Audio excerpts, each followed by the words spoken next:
сен апаңа тең.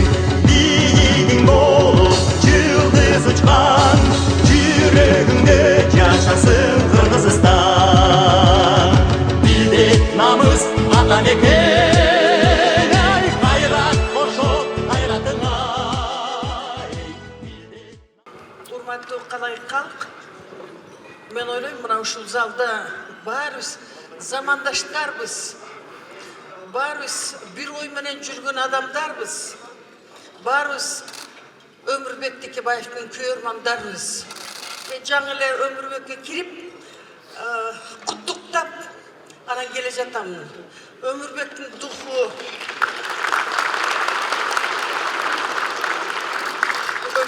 духу боевой, билбейм кантип которуш керек. Көжүрмөн. Ушинтип мени колдоп турса эл дейт. Мен да духум көтөрүлөт деп, ошентип абдан бир духу көтөрүлүп турат. Ошо биз кечеде жогорку кеңеште айтып, Өмүрбекти биз баарыбыз колдошубуз керек дегенге абдан да бир духу көтөрүлүп, жакшы маанада турганын мен көрүп келе жатамын. Анан мен айтат элем, урматтуу жолдоштор, чын эле мына Өмүрбектин биздин демократияга салган салымы бул тоодой.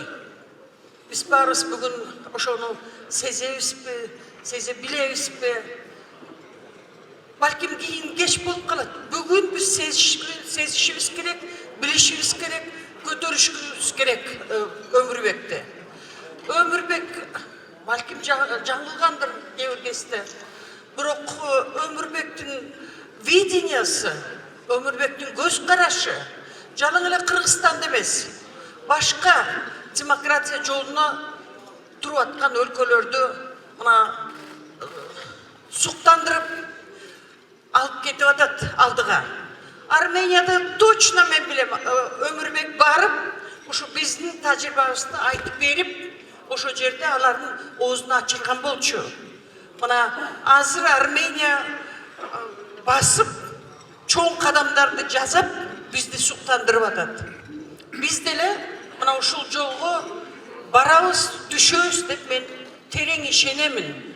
Биз баары эле бир заматта болбойт, асмандан түшпөйт. Биз баарыбыз али дагы иштешибиз керек экен, көп нерсени жасашыбыз керек экен. Кече Медеткан Шеримкулович айтып калды. Ушу биз болсо парламентте 4-чү созывды таратып, мамлекетке каршы ушундай иш жасадык деп. Мен айтат элем, Медеткан Шеримкулович, биз эмне Бакиевди кайта алып келип ошо жерге, ошо Бакиев кайта парламент аркылуу 93 голосу бар болчу ак жолдун ичинде.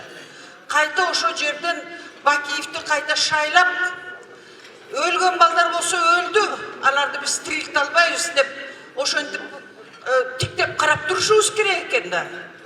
Мен айтат элем, биз жасаган жол бул революциялык жол болду. Ал жолдунда бүгүн ушундай оправданиясы бар. Мына Франция болобу, андан баштап канча өлкөлөр мына ушундай жол менен келе жатат. Эч ким эчтеке жасабай, үйүндө отуруп чай ичип отургандар, ошолор күнөөлүү. Ошолор мамлекетке каршы ишти жасагандар.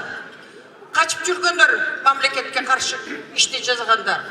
Биз болсо бүгүн мына Кыргызстан, мен көп жерлерде кыдырып келдим.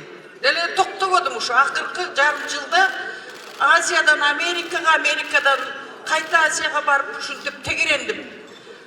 Сурап атышат, кандай республика эмне болуп атат дегенде айттым, республикада жаманбы жакшыбы бүгүн демократия жылып атат.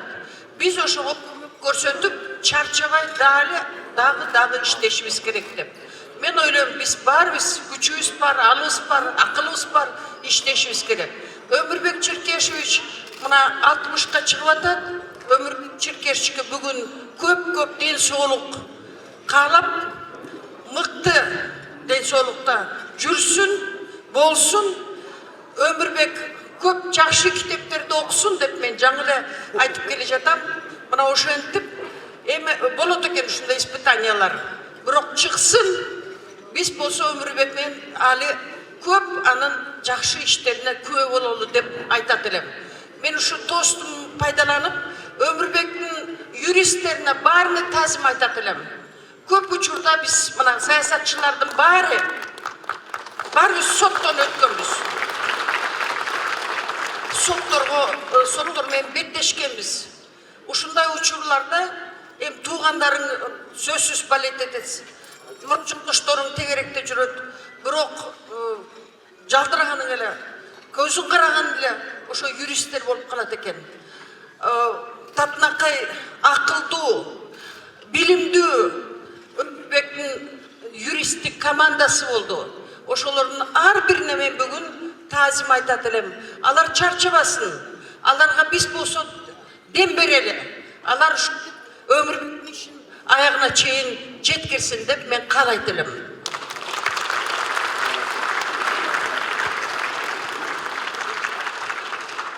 Саламатсыздарбы? Өмүрбек Черкесов жөнүндө азыркы тасмадагы негизгилерин айтып кетти. Ал жөнүндө айта берсек, сөз көп. Кыргыз тарыхында ыплас иштерди жасап, өзүн билемдик деген мамлекет башчыларынын тагдыры өтө өкүнүчтүү өтөрүн эске салып коеюн. Аскар Акаев Азизбек Бектазаровду үзөңгү куушту алып чыкканды импичмент деп жарыялайм дегенде камап коюп, ана тагдырга аяктадыр. Өзүнүн мамлекетине келе албай жүрөт. Курманбек Бакиев мени 60 жашка чыгарды да камап коюп, сен деле азыр келе албай, бала чакасы туугандары менен Белоруссияда тентип жүрөт. Мыйзамды одоно бузуп, биздин айткан далилдерге карабай, Атамбаевдин бийлиги камап коюп, Кудай буйрса мөмкет чыгат, бирок Атамбаевдин тагдыры ошону күтүп отурат. Азыр бир буту менен нары жакка барып калдым. Аны тесттин окуясы жана башкалар былыктары чыгып атат. Кудай буйрса дагы чыгат. Мөмкет чыгат, бирок Атамбаев Кыргызстандан езип качкан күнү жакында калып калды деп айтарды. 10-жылы көптөр айтып атпайбы бул жерде? Конституцияны гана жазды, ошонун атасы деп. Эми туура. Бирок 10-жылы биз менен бирге барып кошту. Азимбек, мен, Өмүкө үчөөбүз барып, Роза Исаковнун буйругу менен ошол жерде бацайлык дегенде мен айтып элем, Өмүкө, барып сен тиги ишти бүтүргүн. Азике, иним сен барып туруп, бүт тергөө органдарын чогултуп, ошолорду уюштуруп жөнөткүн бул жака. Рахмат келип жардам бергениңер деп атайын жөнөтүп, өзүнүн ишин аягына бүтүрдү. Бул эмнени билдирет? Бул деген бир жагынан жаңы конституцияны жазып атып, экинчи жагынан ошол оштогу когалаңды басканга жардам берейин, мамлекеттик түптөгөнгө салымды кошоюн, мен да патриотмун деген өтө чоң белги иши болчу. Ошондуктан аны мен чын жүрөктөн куттуктайм. 60 жашы менен үй бүлөсүн, бала чакасын, партиялаштарын Кудай буйрса акыйкатты орнолот, чыгат. Жакшынакай күндөр дагы Өмүкөгө келет. Рахмат.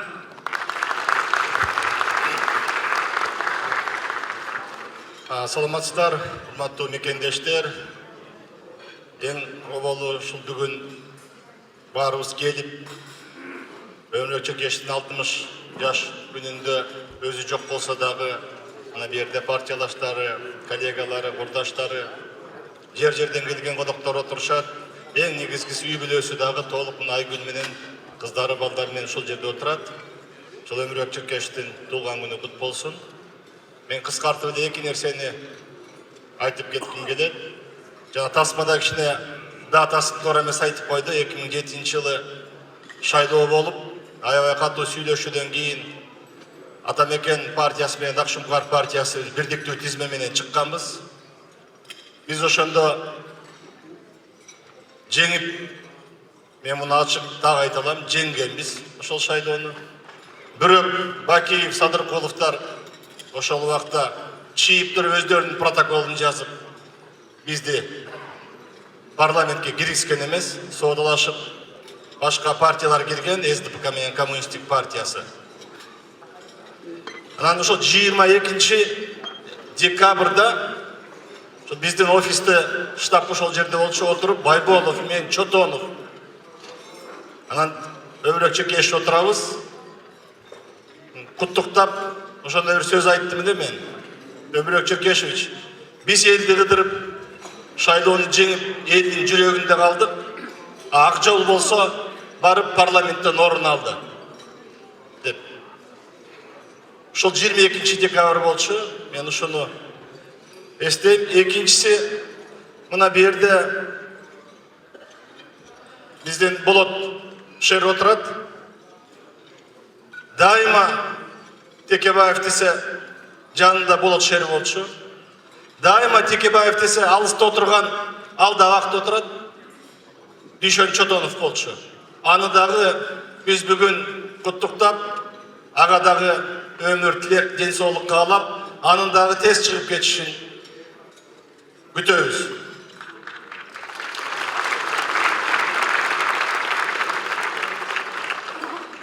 Партиялардын ичинде идеологиясы бар. Бирден бир партия, атамекем болуп калды. Мен партиялаштын баарын тең, партиялаштардын баарын тең куттуктайм сиздерди. Туылган күнүңөр кут болсун. Партиянын туылган күнүндө 22 декабрда шайлап алгыла.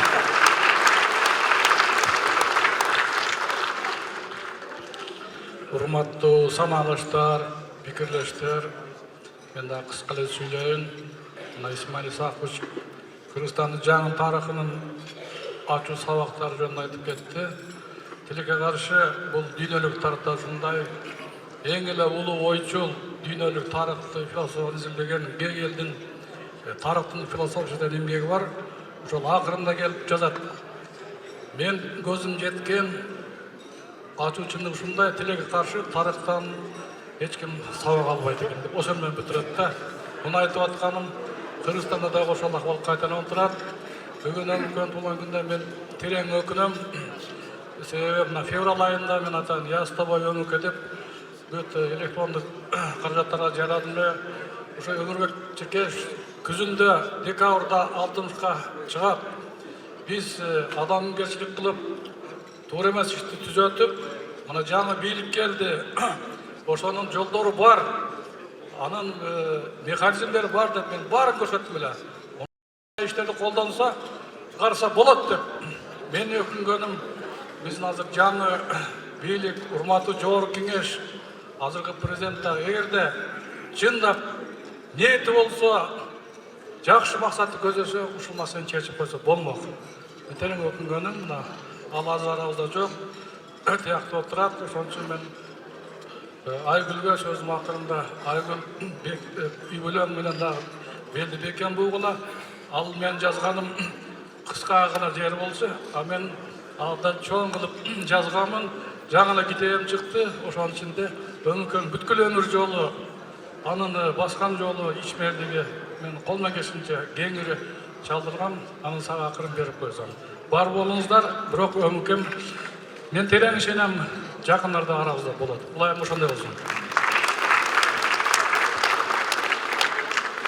Ассаламу алейкум, урматтуу мекендештер.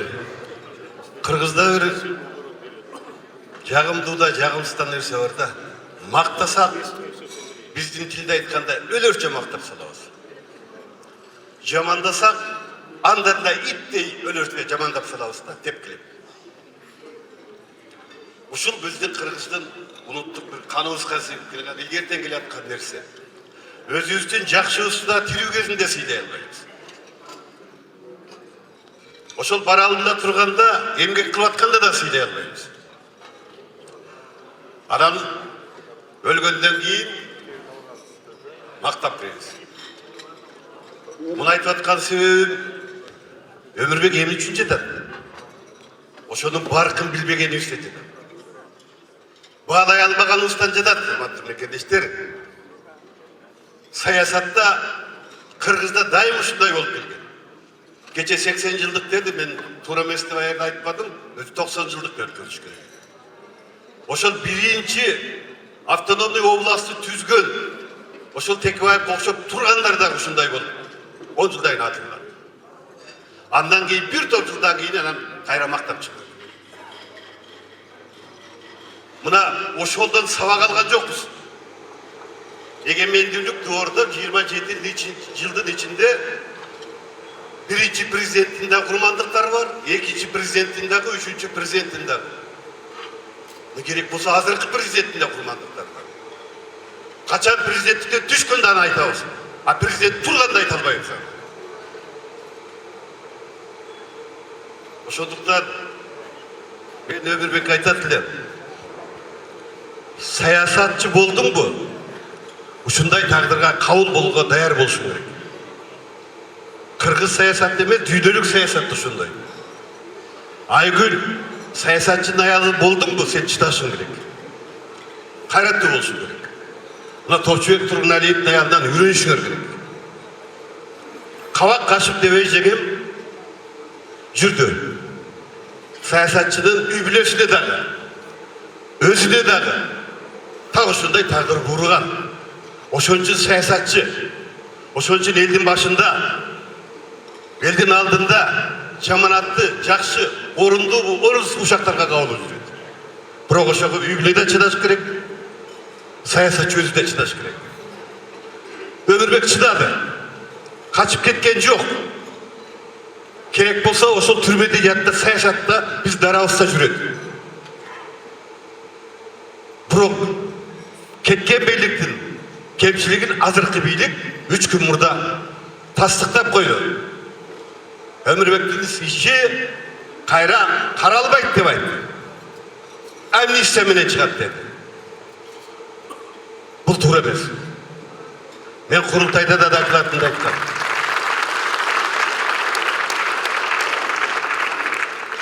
Курултайда баса белгилеген, мен билген ишти, мен билбеген иштерди айта албайм деп.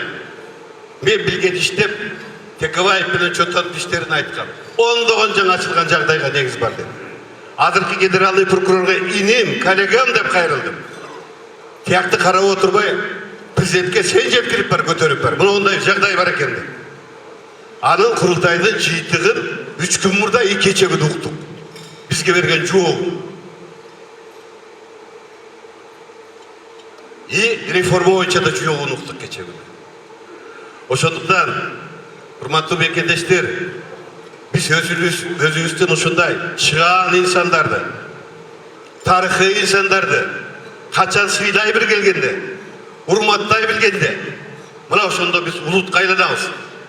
Кыргыз улуту боло албай атпайбызбы? Өзүбүздүн улуттук лидерлерди баалай албай атпайбызбы?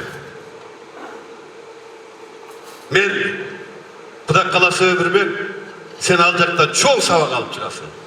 Саясатчы ал жактын нанын да көрүш керек, кайрат кубат алып чыгыш керек. Сенин аны келечегиң алдыда, туулган күнүң кут болсун, жолдошторуң, үй бүлөң, айрыкча менен энем базар көргөндө 1 жыл мурда барганда көргөм. Диван үстүндө отуруп, ажыке, кандай денсаулыгың? Бир нерсеге алганга болобу деп мен ошентип кайрат айткам. Балам чыгат деп. Анан Атамбаевка батасын берди ошол жерде.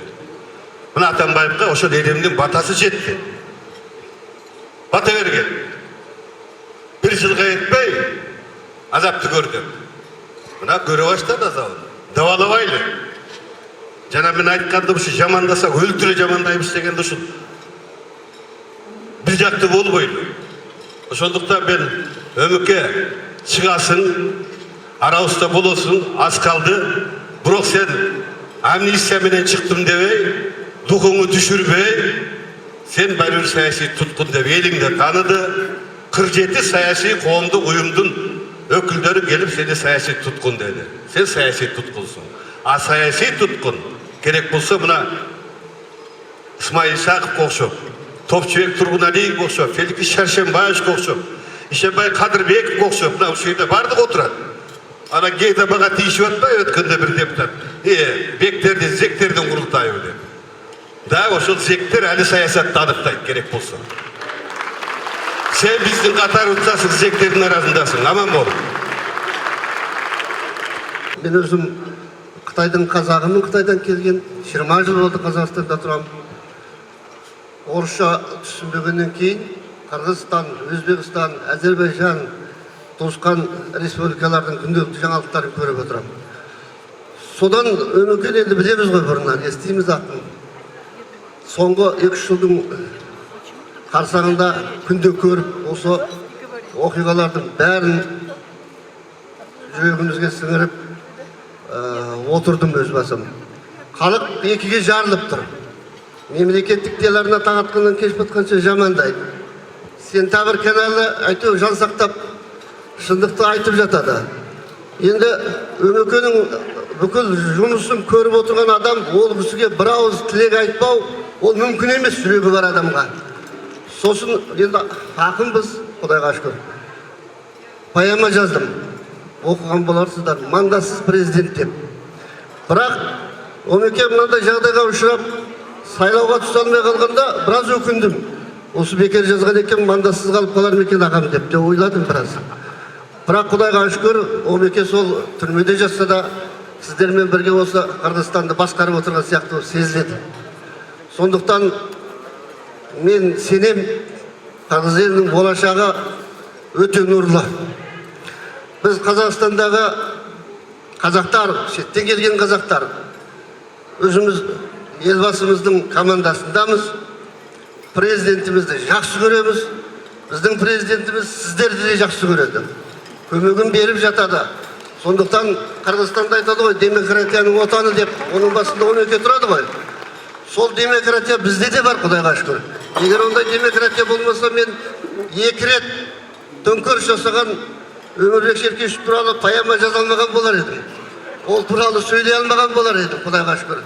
Сондықтан енді әркімнің жолы әр басқа. Мен енді ішкі саясатқа онша көп араласқым келмейді сіздердің. Дегенмен де Өмекенің оның жолы бөлек. Ол ұлттың шеңберінен шығып кеткен адам. Ол адамзатқа бір ғасырларда бір беретін адамдардың қатарындағы адам деп өзім есептеймін. Сондықтан аман-есен келіп қатарына Өмеке қосылсын. Барлықтарыңызда қуансын. Қырғыз елі үшін жиған бай тәжірибесін жұмсасын деп тілеймін. Барлықтарыңызға игілік. Айгүл тәте, сізге де аман-есен отбасыңызға қосылсын жұбайыңыз. Сол Өмекенің арқасында бүгін уақытты өкіметтің мүшелерінің қасында президент апайымыз Роза ежеміздің қасында отырып дәм татып отырғаныма өте қуаныштымын. Сондықтан той құтты болсын. 60 жылдық Өмекенің тезірек қатарға келіп қосылсын деп тілеймін. Рас білдірейіз, бар болыңыз. Ордош ақын ағамыз Ауыт Мұкибек мырза олды. Ағайын туғандар, рұқсат берсеңіздер, мен по привычке орысша баштайын.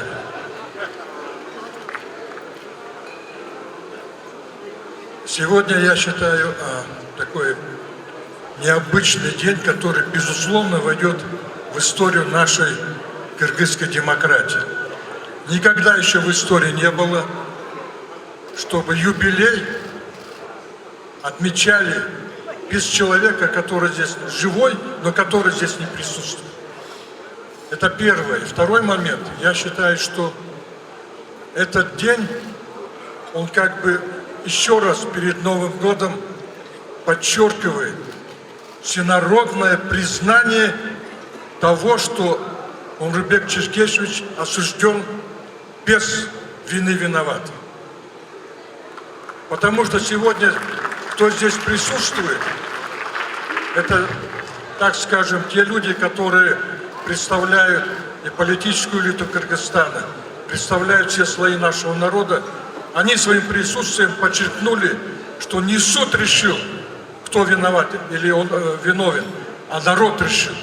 И это очень важно для понимания того, что Умурбек Черкесович осужден незаконно.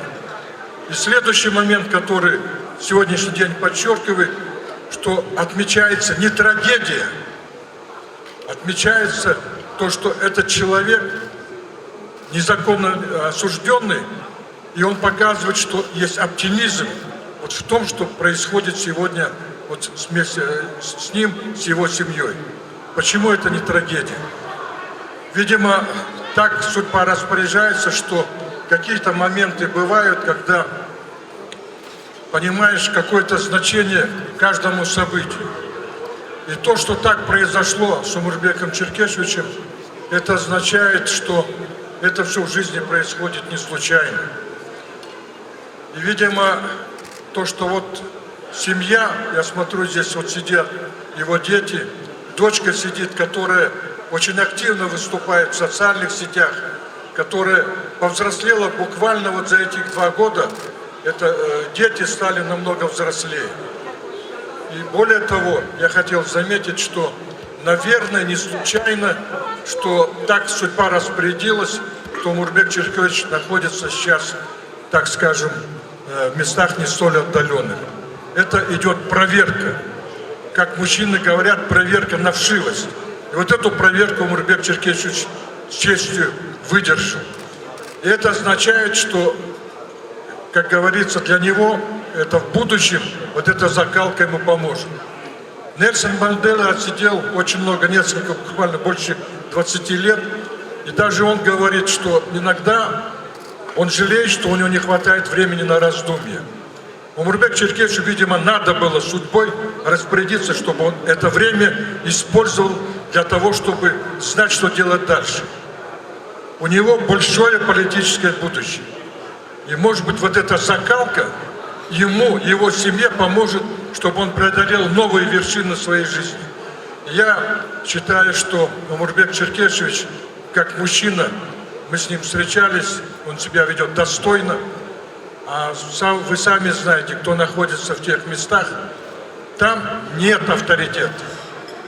И то, что он эту проверку прошел, мужскую, это дает основание считать, что этот человек в будущем уже будет на другом уровне стоять, на уровне уже более мудром. Я желаю ему, прежде всего, его семье, чтобы они прошли вот это испытание с честью, и чтобы дальше они могли нести это знамя, которое ему Всевышний вручил, чтобы он достойно представлял свою семью, свою партию, свою страну. Я желаю ему в этом прежде всего успехов и, самое главное, крепкое здоровье. Сегодня было опубликовано его интервью, в котором уже чувствуется, что этот человек уже стал на более высокий уровень сознания, осознания того, что он должен делать. И самое главное, для него сейчас важно это здоровье. И мы все хотим пожелать, чтобы у него было крепкое здоровье, и он уже мог очень долгие десятилетия приносить пользу своей стране. Спасибо за это. Урматтуу агайын туугандар, мен Омурбек Черкесович менен 93 жылдан бери тыкыз катнаштамын. Ошол кезде мына азыр биз информациялык эмелерден көрдүк, бул жерде айткандар бардыгы ошол Омурбек Черкесович кайсы бир саясий кырдаалды билип туруп, астын көрө билип айткандар азыр туура келип аткандарын айтып атышат. Мен айтайын дегеним, Катардагы мектептин мугалими Советтер Союзунун коммунисттик партиясы жок болгондон кийин өзү партия түзүп, андай партиялар көп болгон, бардыгы жок болуп кетишти, же болбосо тарыхта гана калышты. Атамекен партиясын Омурбек Черкесович түптөп, багып, эптеп ушу азыркы авторитеттүү ушундай партияга жеткирди. Омурбек Черкесович жөнүндө мен көп айтпайын, мен аны дайым массалык маалымат каражаттарын айтып жүрөм. Мүмкүн Омурбек Черкесович чарбалык иштерде, кайсы бир дагы экономикалык башка иштерде мүмкүн анча эместир. Бирок мыйзам чыгаруу жагынан, мыйзам өндүрүшү жагынан орустардын думасында да Омурбек Черкесовичке тең келген депутаттар жок деп мен мындайын жазып жүрөм. Эми сөздү көп кыскартпайын, узартпайын. Мен бир-эки жолу жолугуштум. Менден дайым ал киши саясаттануу боюнча, саясаттануунун тарыхы боюнча белгилүү адамдардын өмүр баяндары жөнүндө китептерди сурап жүрдү. Демек, мен ойлоп атам, ал жерде жатканда дагы Омурбек Черкесович өзүнүн жанагы мурда окуй албаган, мурда жасай албаган китептерин окуп, өзүнү таптап жатат. Урматтуу агайын туугандар, азыр илимде 70 жаш деген бул орто жаштын эмесин айтып атышат. А биздин улуу урматтуу Мамбет Мамакевич 80 жаш деп атат. А бирок биз билебиз 90 жашка келгенде мамлекетти жетектеген адамдарды. Ошон үчүн урматтуу Ömürбек Черкешевич, sizin 60 yaş деген emеңiz бұл саясаттағы ең жаш құрақ. Бардығы sizin астыңызда. Құдай сізге денсаулық берсін, бала чағаңызға өмір берсін. Ушул немеңізден қайтпаңыз, бар болыңыз.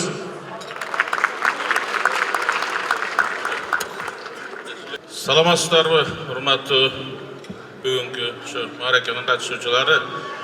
Мен бир нерсени түшүнүп турам. Кечээ күнү Өмүрбек Черкешевди түрмөгө камап, бүгүн чыгарбай аткан партиянын активдүү өкүлдөрүнүн бири, саясий кеңештин мүчөсү бул жерде эмне кылып жүрөт деген суроо болушу ыктымал. Ошентип аткандар да бар. Бирок мен Өмүрбек Черкешев экөөбүздүн мамилебиз мынакей 2010 жылдан бери келатат. Мен ошондон баштап бир максатты көздөгөм. Ал ошо революцияны жасаган, революциянын алдыңкы сабында турган эки партия, Социал-демократтар партиясы менен Атамекен. Алардын эки лидери Өмүрбек Черкешев менен Алмазбек Атамбаев жакындашса экен, чатакташпай, ошол эл алдында айтып чыккан идеяларды аягына жеткирсе экен деген тилек менен экөөнү жакындаштырууга аракет кылып келгем. Балки ошонун натыйжасында, балки башка себептер Өмүрбек Черкешев экөөбүз ошо 2010-дан кийин абдан ынтымактуу болдук, жакын болдук. Бир сөз менен айтканда, орустардын баягы атактуу макалы менен айтканда, мен өзүнүн арасындагы өзгөнүн арасындагы өзгө айланып калдым. Ошон үчүн бүгүнкү күндө мени кээде өткөн жылдары деп айтайын, ажыратпай калды. Чыныбай Черкешев деген ошол 7-чи кабатта фамилияга кошумча аты жөнгө ээ болгом. Ошо Чыныбай Черкешев болуп, мен Өмүрбек Черкешев менен бир тууган болуп калгам. Ошон үчүн үй бүлөбүз менен чогуу Өмүрбек Черкешевдин сурушу менен ар дайым мындай жакындашууга аракет кылып келгенбиз. Ошонун натыйжасында болсо керек, менин партиям мени колдобой, тескерисинче Өмүрбек Черкешев Атамекен партиясы колдоп биринчи сунуш кылып, мен жогорку кеңештин төрагасы болгом. Мунун баары эми өтүп кеткен тарыхтын бир элестери. Бирок бир нерсе бар, бүгүнкү күндө биз баарыбыз ошол Өмүрбек Черкешевич жазып бизге берген конституция боюнча жашоого аракет кылып атабыз. Ошондогу жазылган нерселерди аягына чыгарууга аракет кылып атабыз. Ошол конституциянын негизинде. Эң негизгиси бүгүнкү мына могул жерде кырдаал бир нерсени көргөзүп турат. Акыркы ошол Өмүрбек Черкешев түрмөгө түшкөндөн берки кырдаал бир нерсени көргөзүп турат.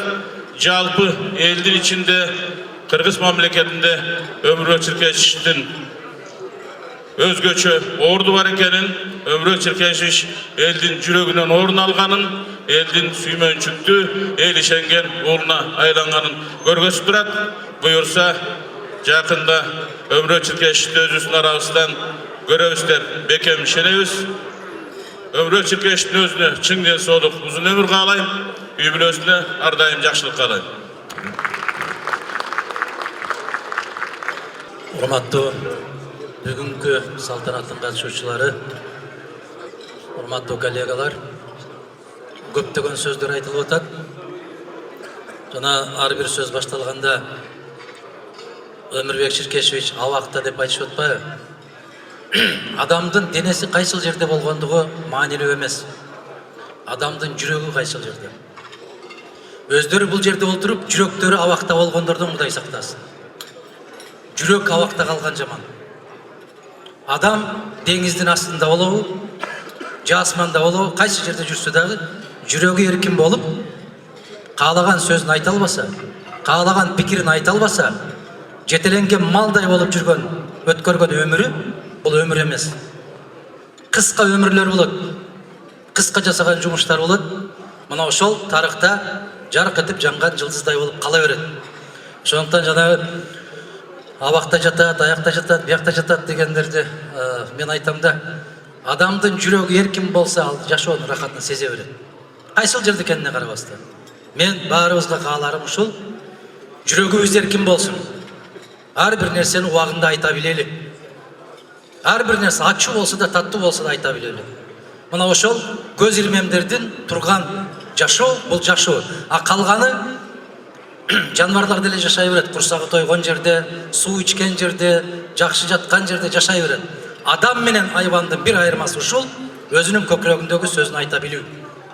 Мына ушул өткөн жылы 2 жыл башта Москвада кыргыз биздин боордоштор менен жолугушуп атып, мыкты саясатчылардан кимди билесиз деген суроо келиптир. Бүгүнкү күндө дейт, эч ким жакпайт сизге, кимди мыкты саясатчы деп билесиз дейт.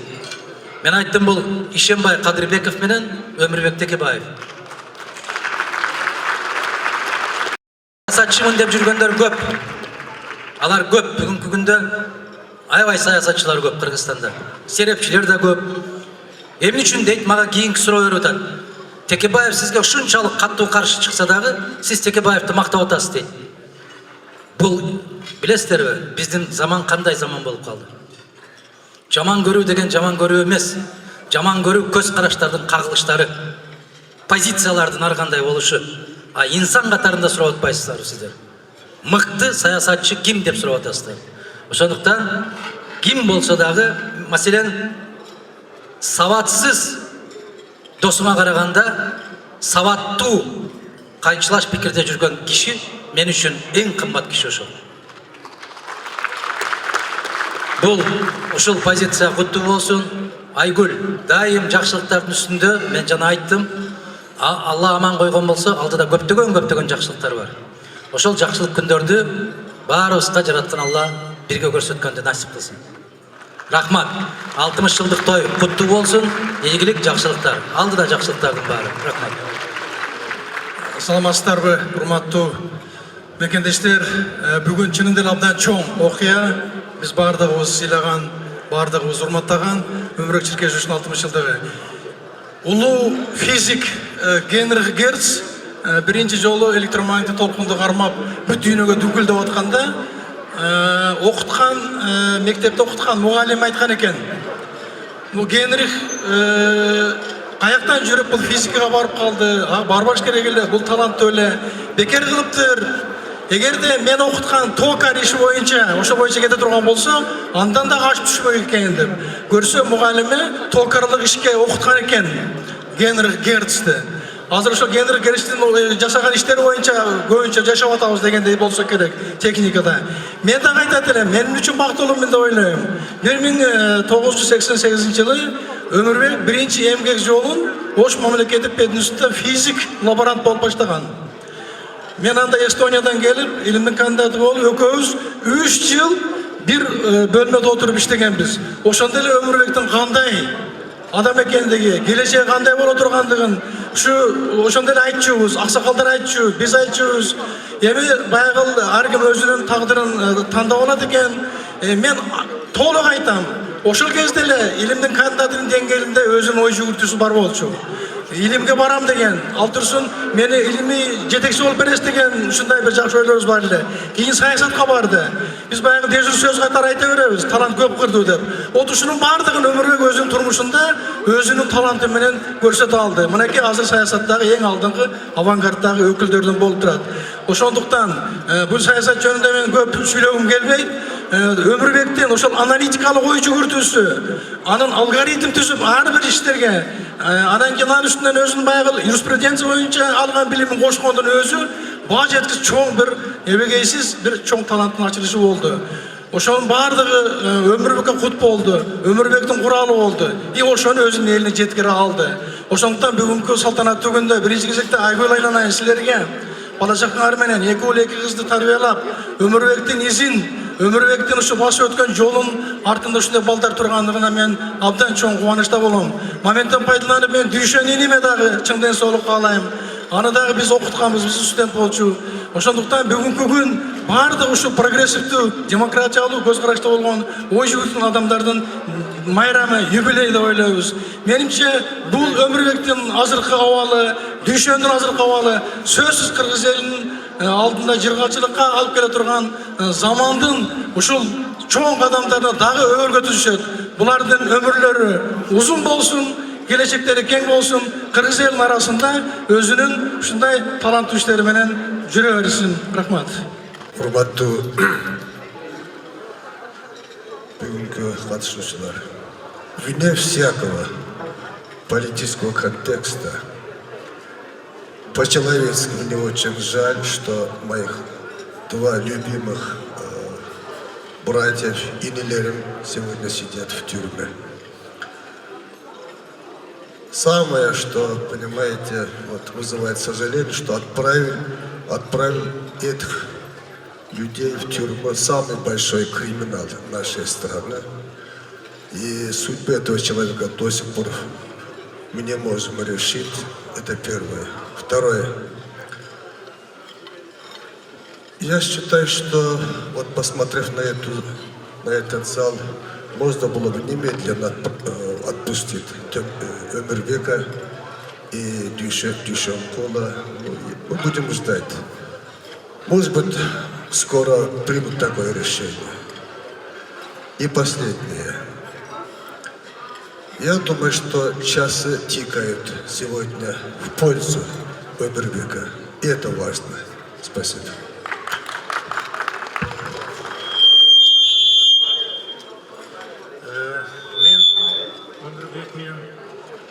Ташқанма аялайсын анам. Мына саясатта жүрдік, шайлауда қатыштық. Өмірбек азырда тілі болса да тарихи легендарды адам. Мен ошоны ачығылы айтайын. Жалаң эле мен эмес, мен балдарым, неберелерим кейін айтат. Мына биздин атабыз, таятабыз Өмірбек Тепебаев менен чогуу жүрдү деп, мен ошого терең ишенем. Ошондуктан Өмірбек, сен баарыбызга берде отурганыбызга, жала башка баары кыргыз элине аябай керексиң, келечекте буюрса саясатта каласың, саясатка дагы демократия курганда көп жакшы ишти жасайсың. Бирок биринчи бизге баарыбызга өзүңүздүн ден соолугуңуз керек. Ошондуктан Өмірбек жакшылап, мен да аны көрүп, сүйлөшүп, өзү аябай оптимист катары жүрөт. Ошондуктан мына баарыбыз дагы бир сыйра Өмірбекке ден соолукту каалап, баттыраак чыксын деп, биз баарыбыз бул жерде отурабыз. Айгүл, Айданет жакшылап кармагыла өзүңөрдү, мына силер болсоңор накта саясатчынын жолдошу, накта саясатчынын кызы болуп жатасыңар. Ийгилик болсун баарыбызга. Урматтуу мекендештер, мамлекеттин эркиндиги болобу, инсандын эркиндиги болобу, бул эң жогору баалуулук. Ден соолуктан кийин өзүңөр билесиңер. Ошол себептен бүгүн отурабыз. Өмүкө, сенин туулган күнүң менен куттуктайм. Аманчылык, жакшылыктар болсун. Келечекте ийгиликтерге жет. Дагы бир нерсени айтып коеюн. Айгүл менен Айденеке рахмат айтайын. Бүгүн каалоолорду айтып атышат, бирок рахмат айткан жок. Анткени силердей жубайы болобу, кызы болобу, аял киши баарына чыдай бербейт. Силер чыдап келатасыңар, мындан ары дагы чыдагыла. Кудай буйрса, баардыгы жакшы болот. Дагы бир нерсе, мына кино тасманы тартканда эки нерсени кичине унутуп коюп турсуңар, толуктасаңар, элге дагы жагымдуу болот. Өмүкө 1993-жылы легендарлуу парламентке келетканда Базар Коркорон районунан ошондо альтернатив негизинен шайланган, ошондо эле парт бюрократтар буттосо дагы өзү жеңип чыккан. Мен ошол кезде Ош обком комсомол биринчи катары член бюро болчумун. Базар Коркондо ушундай демократ физик пайда болуптур. Элди бузуп атат, элди кыйнап атат деген сөздөр тараган. Кийин легендарлуу парламентте чоң отурганда биринчи күндөн баштап Өмүкө өзүнүн накта демократ экен, накта ушу элдин келечегин, мамлекеттин келечегин патриот катарында, улутчул катарында өзүнү көрсөттү.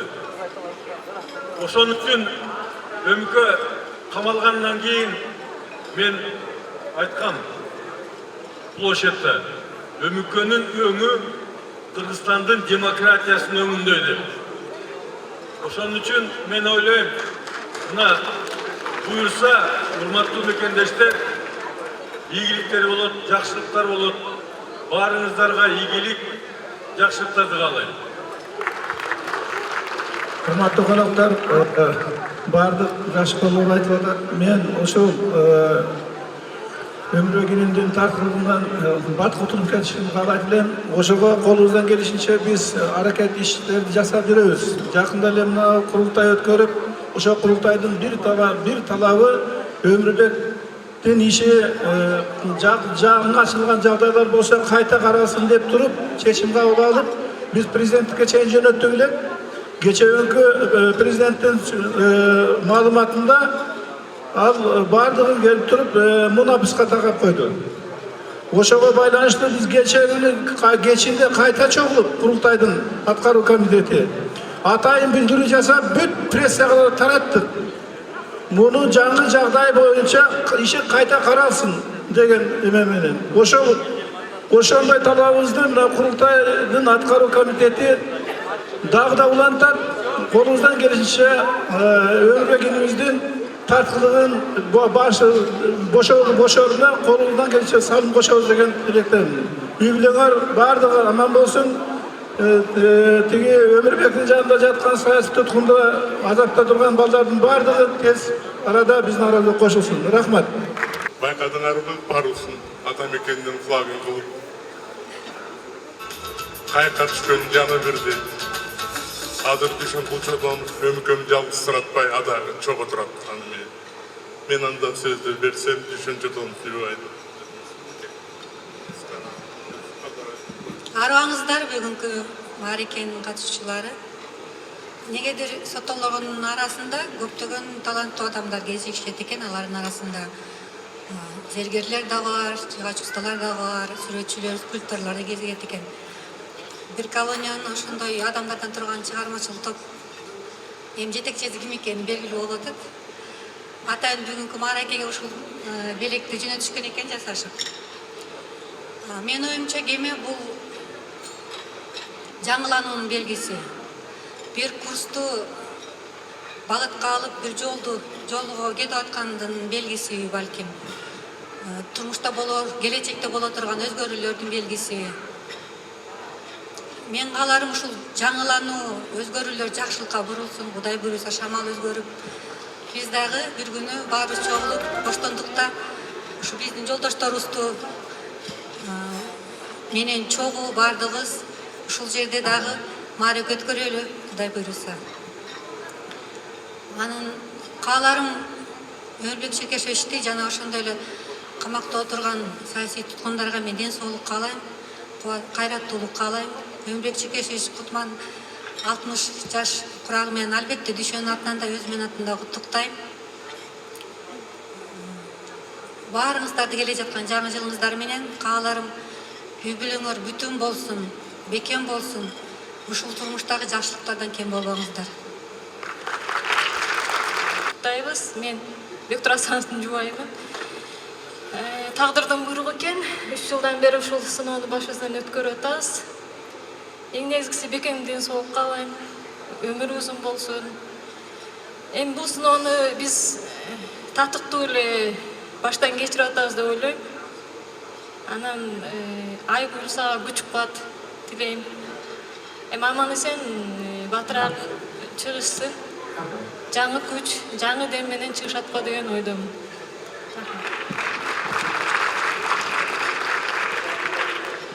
Саламатсыздарбы? Бүгүн эми саясатчылардын алдында саясат жөнүндө сүйлөбөй эле коелу. Биз эң негизи Байкенин актыгын билебиз. Буюрса эмки жылы, жаңы жылы бошоп, акталып чыгып алышына тилектешпиз. Айгүл эже, сиз дайыма күчтүүсүз, бар болуңуз. Үй бүлөңүз, бала чакаңыз аман болсун. Бул азыр эң негизгиси ошол. Анан Байкенин партиялаштарына, ушундай Байке түрмөдө отурганына сыйлап, ушунча туулган күнүн куттуктап, ушунча элди чакырып белгилеп атканы бул өтө чоң эрдик десем болот. Азаматсыздар, рахмат силерге. Анан баарыбызга эле ушакта турган эжелерге бизге эми Кудай муну берген экен, бул сыноо деп кабыл алалы. Жаңы жылда үмүт кылабыз. Адам үмүт менен жашайт экен. Буюрса чыгып алсын биздин баатырлар. Чоң рахмат сиздерге. Саламатсыңарбы, урматтуу уш маарекенин катышуучулары, келе жаткан жаңы жылыңар менен куттуктайбыз. Анан бүгүнкү кеченин күнөөкөрү Өмүрбек Черкешевич, туулган күнүңүз кут болсун. Өмүрүңүз узун болуп, ден соолугуңуз чың болсун. Кудайым буйруса, ушу келаткан жаңы жылда үй бүлөңүз менен чогуу болуп, ошо акталып, жашынакай ушу эл жүзүнө баатыр болуп келиңизди каалайт элем. Анан күчтүү эркектин артында дайыма эки эсе күчтүү аял турат дейт. Анан Айгүл, сиз күчтүү болгон үчүн мен ойлойм ушу киши Өмүрбек Черкешевич ушундай чоң саясатта жүрөт. Эмне деген укмуштай иштерди жүргүзүп атат. Мына эл ал кишини сыйлап, урматтап, жерлерде чынакай маарекесин өткөрүп атышат. Мен ойлойм, Кудай буйруса, эл тараза көп нерсеге. Ошо эл тараза болуп, ушу киши биздин жолдошторубузга да эл тараза. Баары жашынакай ушу келаткан жаңы жылда чыгышып, биз менен толук үй бүлө болушуна мен тилектешмин. Анан ушугу Өмүрбек Черкешевдин кесиптештерине, партиялаштарына чоң рахмат. Ал кишини ушундай жашынакай маарекесин өткөрүп атасыңар, силердин да иштериңерге ийгилик. Ушу партиянын дагы эле болсо деңгээли эл арасында өсө берсин, өнүгө берсин. Эл силер менен чоң рахмат. Партиянын атынан түрмөдө отурган биздин жолдоштордун келинчектерине, үй бүлөсүнө жакшы тилекти айткым келет. Чыдамкай болгула, аман болгула, ден соолуктуу. Рахмат силерге. Туугандар, урматтуу жеңе, бүгүнкү Өмүрбек Черкешевдин 60 жаш курагына чыгып, бүгүнкү той кут болсун. Бүт атамекен партиянын мүчөлөрүнө бардын биз да куттуктайбыз. Биз ишенебиз, Өмүрбек Черкешев биздин жаныбызда ар дайым болот. Ден соолугу бекем болсун, жолу шыдыр болсун. Биз илгери мектепте окуп атканда, базар коргондо мугалим өзүнүн окуучуларын пакта жыйнаганга уруксат бербей койгон экен да. Ушунда ким деп ойлонсо, ушуну Өмүрбек Черкешев экен. Мына ошол мезгил өткөндөн кийин Өмүрбек Черкешев менен парламентте 5-созуттан 6-созутта иштеп калдык чогуу. Чогуу биз 6-созутта иштеп жүргөндө мына чет мамлекеттерге барып чогуу сүйлөшүп калдык. Ошондо мен Өмүрбек Черкешевди мындай жакын таанып, анын ой жүгүртүүсү, анын кандай маалымат каражаттарда маалымат чыккан, ага реакция бергенине, кандай ылдамдыкта реакция берткенине мен аябай мындай баа бердим да. Ошондо бир аз болсо да биз ал киши менен баардашып, бир аз болсо да ал менен мамиле түзүп, көп нерсени үйрөнүп алсак дагы бир аз болсо да сабактарын алдык. Анткени мына азыр Камчек Кыдырыш айткандай, кыргыз мамлекетинде саясатты жүргүзүүнү ушу Өмүрбек Черкешевди биз көрүп жүргөнбүз. Кичинекей кезинде да депутат болуп дагы аны да сезе алдык да. Ошондуктан урматтуу коллегалар, мен айткым келет, Өмүрбек Черкешев менен чогуу жүргөндө мен аны бир да уккан эмесмин. Ушу мамлекет деңгээлиндеги сыйлык мага берилсе экен, бир почетный грамота, же мага бир даңк медаль, же мага бир баатыр намын берсе экен деп бир дагы сөз уккан эмесмин. Бүгүнкү мына сиздер отурган, бүгүнкү мына мамлекеттин бүт бучунан айтып аткан каалоолор, дүйнө боюнча кыргыздардын өкүлдөрү мына биздин Өмүрбек Черкешевге каалоолорду айткан мына ушул эң негизги баа, эң негизги баа. Ошондон эч качан үзүлбөсүн, ар дайым ошо элдин сыймый болуп жүрсүн, ар дайым ошо батаны алып жүрөсүн. Рахмат. Саламатсыздарбы, урматтуу коноктор, урматтуу бүгүнкү жакшы тойдун кеченин коноктору. Бүгүн биз баарыбыз тең Өмүрбек Черкешевичтин 60 жылдык той мааракеси менен куттуктап, ар бирибиз өзүбүздүн жакшы ой тилектерибизди айтып атабыз. Мен да сиздердин катарыңыздарды айтып койгум келет. Өмүрөк Чиркешевич бул биздин баарыбызга, кийинки муундагы жаш саясатчыларга, бизден кийинки жаш саясатчыларга, тегеле кыргыз тарыхындагы саясатчы болом деген адамдардын ар бирине чоң үлгү көрсөткөн киши. Эгерде ушундай киши болуп, эгерде ушундай саясатчы болуп, элге журтка күйүп, элдин, журттун, мамлекетибиздин келечеги үчүн өзүнүн башын сая турган болсо, мына ошондо мамлекетибиз оңолот. Мына ошондо эртеңки келечегибиз ачылат. Баарыбыз ушул жерде билебиз, билип турабыз. Бардыңар саясатта жүргөн, билген адамдарсыздар. Өмүрбек акебиз саясаттын бул өчө алуунун курмандыгы болду. Эми эркек адамдын башына эмнелер келип, эмнелер кетпейт. Ушул залда отургандардын көпчүлүгү баягы Азимбек айткандай, ошо олтуруп чыгып, ошол жактын нанын татып чыккан адамдарыбыз, көпчүлүгүбүз. Ошондуктан, урматтуу туугандар, Өмүрбек Чиркешевичтин башына ушул иш келип түштү. Эми баягы орустар айтып коет, раньше сядешь, раньше выйдешь деп. Ошонусу арындай Кудай кааласа чыгат жакында. Араңарда болот. Ошондуктан мен бир нерсени айтып коеюн дедим. Мен ушундай турган маалда саясатты эле айта бербей, өзүбүздүн жеке сезимибизди айтып коелу. Мен Раматылык апам айтты эле. Ушул бир чоң бир талаш тартыш болуп атканда, мен жаңы 2005-жылы депутат болуп келгенде, апам бир айтты эле. Ооруп жаткан жеринен, уулум, ушул Өмүрбекке көп сөз айтпай эле койчу. Ушу менен талаш тартышпай эле койчу. Ал баары бир сенден акылдуураак жана күчтүүрөөк деп айткан эле. Ошонусу арындай, урматтуу туугандар, ал киши бир эле менден эмес, ушул жердеги отурганыбыздын көбүбүздөн акылдуураак жана күчтүүрөөк.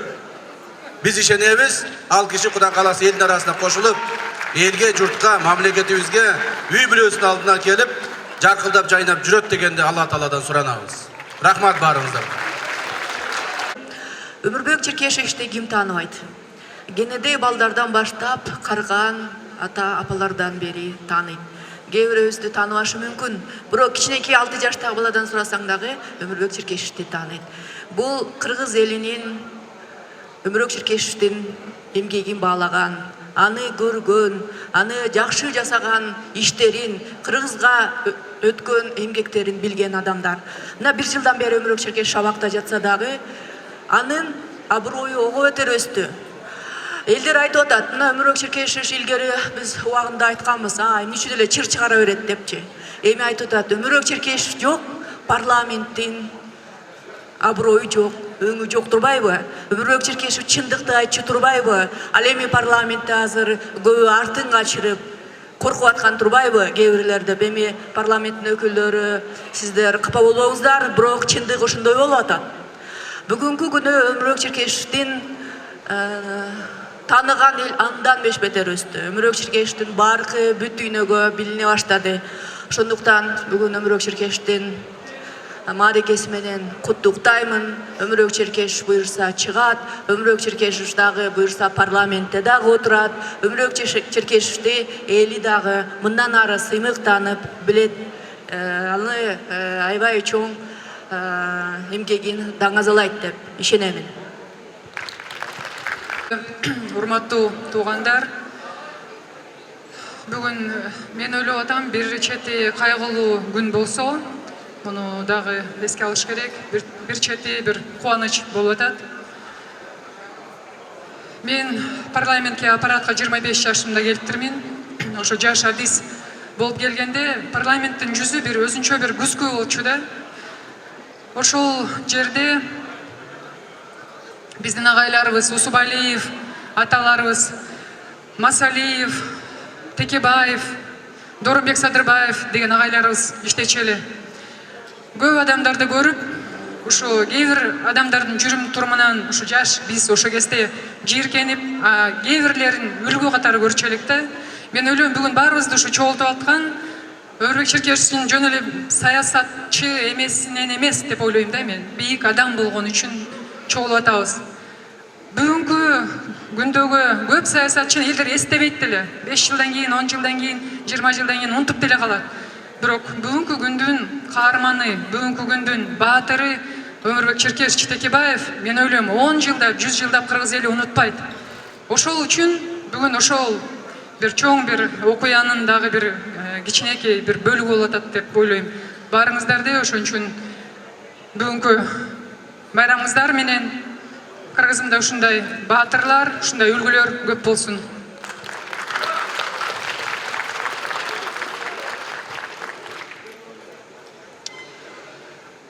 Саламатсыңарбы? Эми баарыңар билесиңер, мен орусча сүйлөйм, ошондуктан орусча эле сүйлөй берейин.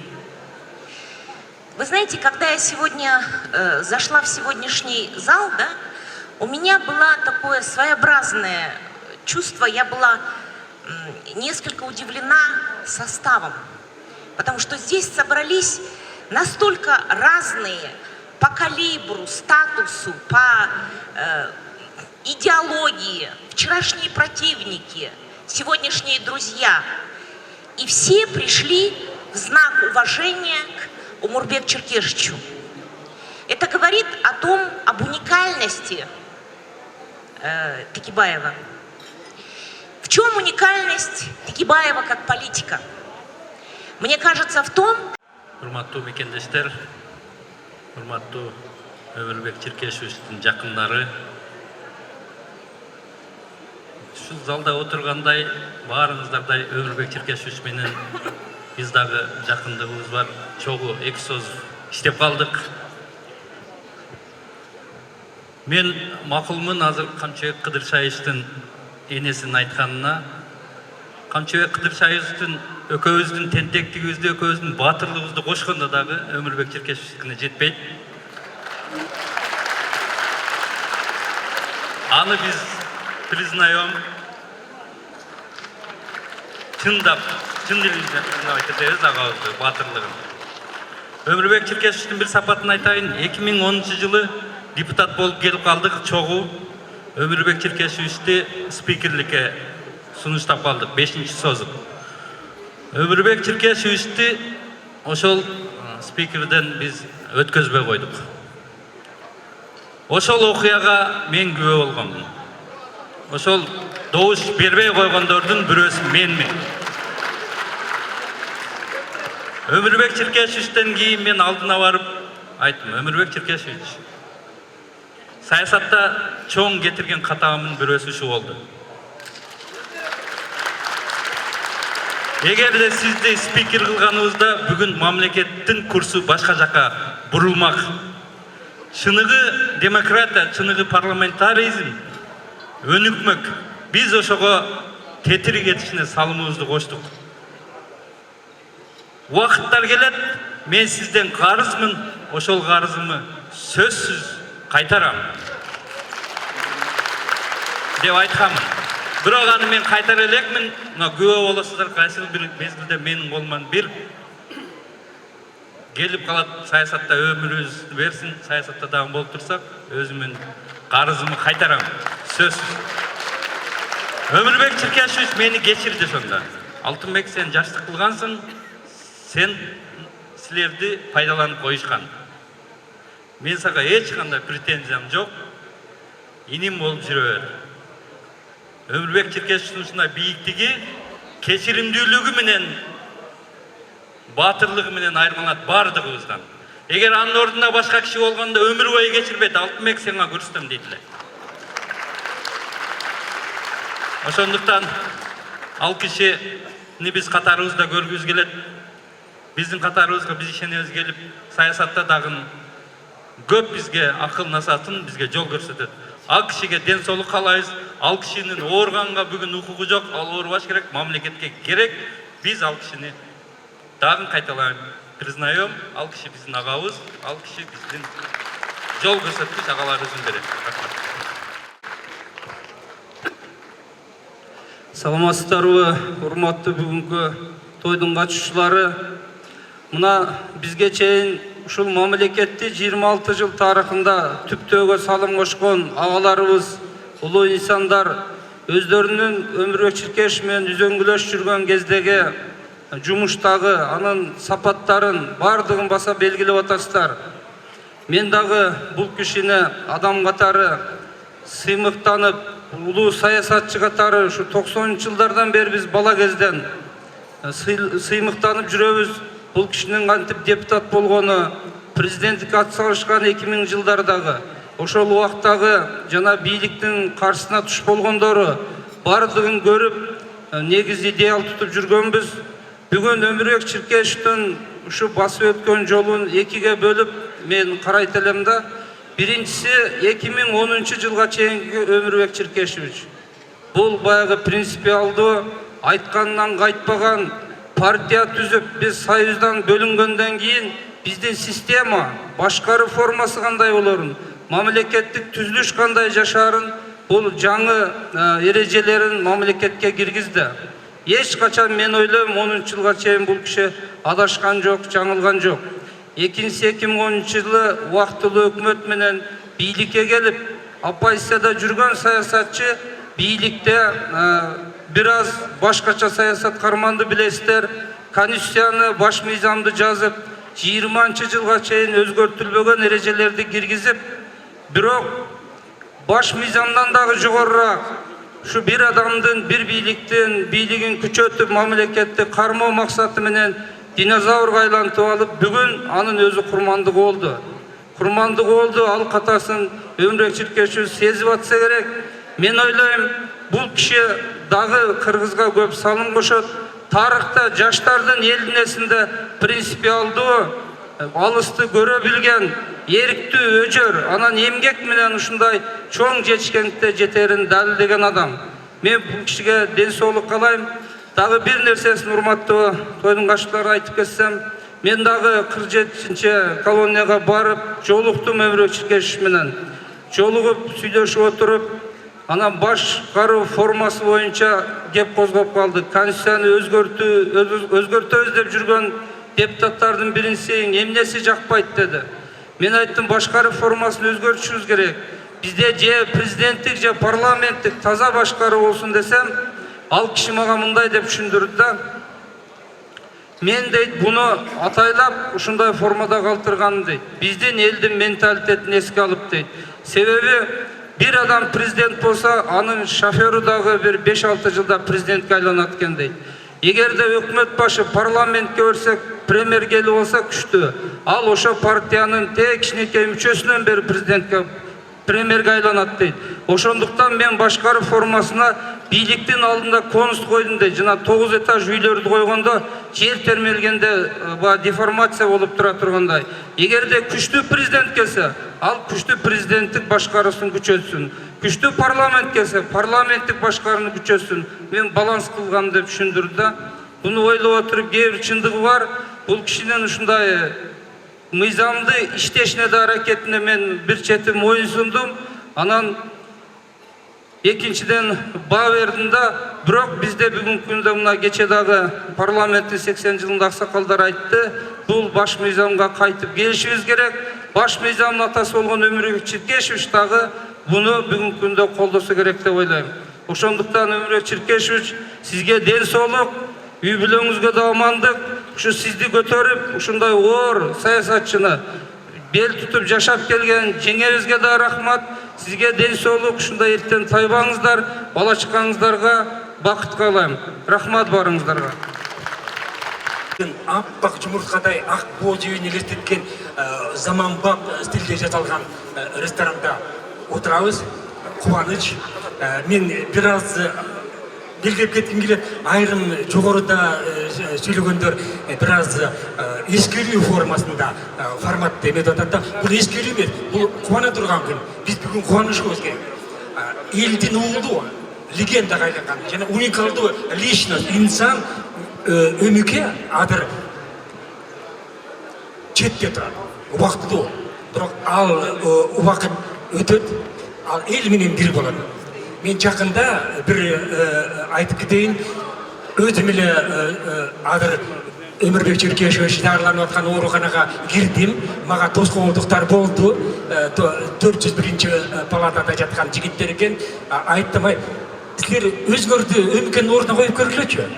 Орға мен емне бияқа билегенге жекпе-жекке келген жоқпын да. Мында анын саламаттығын сұрайын деп келдім. Сілердегі тура емес балдар дедім. Анан алардың ішінен біреуі түсінікті жігіт оқшайды, қой берді. Анан кейбір интернет сайт, кейбір журналистер кешір болған. Көйіртіп, жаңылтып, ал жөнінде тура емес мағлұматтарды берген. Мен өмекеге жолықтым, қадымкідей қайратту. Аны көріп алып тұрып, сен өзіңдің жеке проблемаларыңды ұмытып қалдым да менше, ошол күні че. Анын сапаты, ошондой қаншалық моралдық жақтан қысымға ұшырап, ошондой чөйрөдө уақытлы қармалып тұрғанда қарабай, жадырап, жайнап тұрады. Бұл көрінген еле адамдың қолынан келе бербейді. Эми өмекө жөнүндө илимий доклад жасаса болот. Монографиялар алды да. Эми кыскача айтканда Өмүрбек Черкешев, сиз дагы 60 жаш, Кудайым сизге дагы кошсун. Сиз эл менен биз, сиз эл менен биз сизди күтөбүз. Боштандыкка чыгышыңыз керек. Рахмат. Во-первых, на русском я начну. Это праздник действительно со слезами на глазах, потому что это, мне кажется, во многом приговор и нам с вами, что человек, который, в принципе, сделал так, что Кыргызстан является самым демократическим государством Центральной Азии, сейчас находится под стражей, и мы не смогли его защитить. Это большая боль, и это большой позор для всей нации, я так считаю. Это во-первых. Анан кийин мен оюмча сөзсүз түрдө Текебаевди түрмөгө отургузган Атамбаев болгон, ал өзү ал жөнүндө айтты. Бирок мен оюмча азыркы бийликтин жеке Сооронбай Жээнбековдун жоопкерчилигинде Текебаевди абактан чыгарылышы.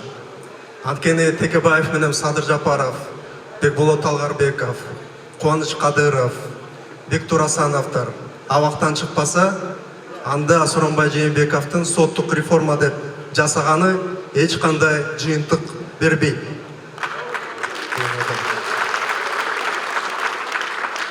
Ошондуктан негизгиси Өмүрбек Черкешевичке азыркы убакта ден соолук керек, чыдасын. Анткени эгерде Өмүрбек Черкешевич абактан чыкпаса, анда биздин парламентибиз баягыдай эле президент аппаратынын юридика бөлүмү болуп жата берет. Биз анын баарыбыз көрүп жатабыз. Ошондуктан анын чыгышына бир гана үй бүлөсү эмес, бул жерде отургандар эмес, бүт кыргыз мамлекети жана Кыргыздын келечеги кызыктар. Рахмат. Бүгүнкү Өмүрбек Черкешевичтин 60 жылдыгына арналган кичинекей мааракенин катышуучулары, урматтуу коноктор, урматтуу партиялаштар, ушул бүгүнкү иш-чараны уюштуруп атканда Болот Кутаевич абдан көп адамдын списогун түзүп алыптыр башында. Анан кыскартып отуруп, эң жакын, эркин ойлонгон, өз пикирин ар дайым айткан журналисттердин арасынан, саясатчылардын арасынан, жарандык коомдун арасынан эң тандалып отуруп, бир гана критерий менен ой пикирди ачык айткан, эч качан тайманбаган адамдар отурасыңар. Ошондуктан баарыңыздарга биздин фракциянын атынан таазим. Ана мен учурдан пайдаланып айткым келет, мына 6-созывга көптөгөн сын пикирлер айтылат. Мен муну толугу менен кабыл алам. Бирок кээде ойлоном да, эмнеге мындай Күмөлөв айткандай биздин муун ушундай кандайдыр бир же мококпузбу же кандайбыз деп. Ойлонуп көрсө, мына бул жерде тирүү легендалар отурат. Азымбек Бекназаров, Феликс Кулов, Роза Исаковна, Каптагаев, бул столдо отургандын ар бири тирүү легендалар. Абдыган Эркебаевич, анткени бизге келген азыркы система белек экен да. Азыр эми жумшак, азыр эмне? Азыр парламент күчтүү. Азыр президенттин укугу жок. Деме, чолпон этинда. Бирок мурунку Акаевдин конституциясы кандай эле. Бирок ошондо ошол системаны сындырган адамдар отурат. Тирүү легендалар отурат. А бизге келген азыркы система бул мындай бизге белек да. Бул бир чоң чабыш менен биринчи түрмөлөргө отургузуу качан башталган? Топчубек Тургуналиевич, мен мына сот аткаруучу болгом, мен ошол зынданды көргөм. Жасалма зынданды. Ошондуктан мына силерге таазим. Бүгүнкү айтып аткан ак тилектериңиздердин баардыгы ылайым кабыл болсун. Ар дайым жакшылык болсун. Мына бүгүн Камчык абдан сонун сөз айтты. Алтынбек Сулайманов сонун сөз айтты. Мен ушул баардык тилектерге кошулуп, фракциянын атынан, партиялаштардын атынан баардыгыңыздарга чындайын соолук, узун өмүр каалайм. Анан жанагы бирден бир тилек Өмүрбек Черкешевич жакын арада арабызга сөзсүз түрдө кошулат. Анткени Кудайдын закону, табияттын өзүнүн эрежеси бар. Аны эч ким буза албайт. Анан мен сөздү көбөйтүп мына Айгүл эжеге берейин, сиз жыйынтыктап коюңуз.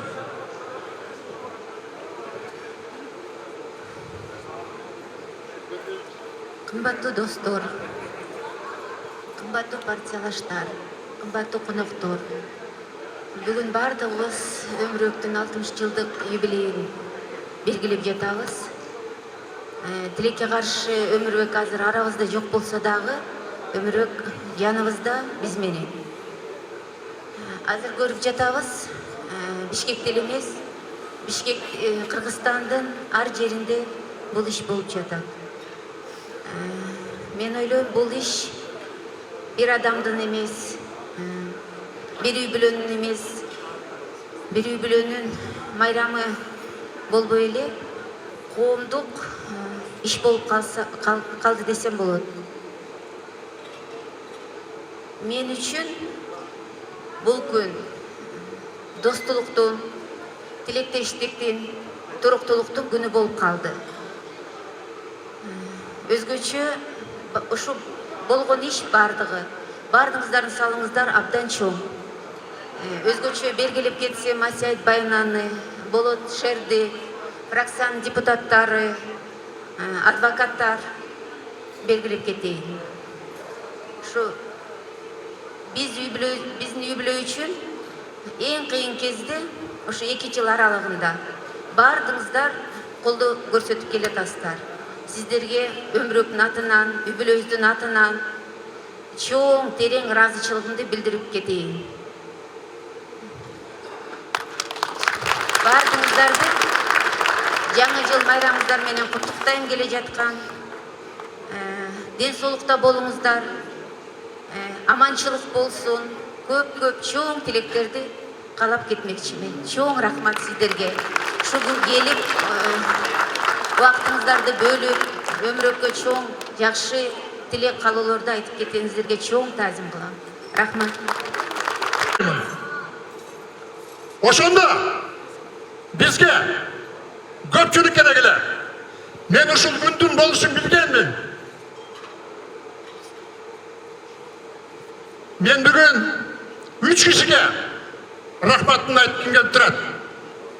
Орустар Троица деп коет. Аны Өмүрбек окшогон алтынды төрөгөн энесине рахматын айткым келет.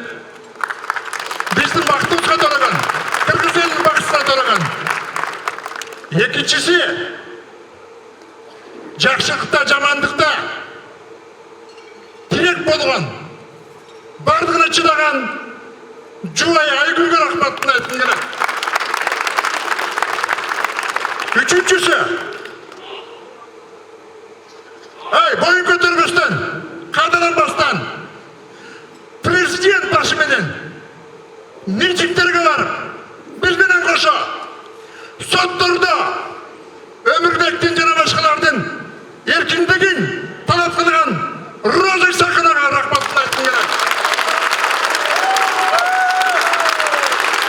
Туугандар, мен ушул жерде дагы бир кыска акыркы сөзүмдү айткым келет. Мына бүгүн инилерибиз чыгып сүйлөдү. Ошолордун ичинде мага Алтынбек Сулаймановдун айтканы жакты. Алтынбек иним рахмат сага. Эркек экенсиң. Ушундай чогулган жерде кечирим сурап, моюн алып, туура жолго түшкөн адам ошол гана эркек боло алат. Сендей боло алышпай атат. Көрсөндей боло алышпай атат. Иисустун айткан сөзү бар. Не успеет прокричать петух дважды, ты от меня отречешься деп. ошондой адамдар да арабызда жүрүшөт. Бүгүн бизге үйрөтүп атышат. Ошолордон сак бололу.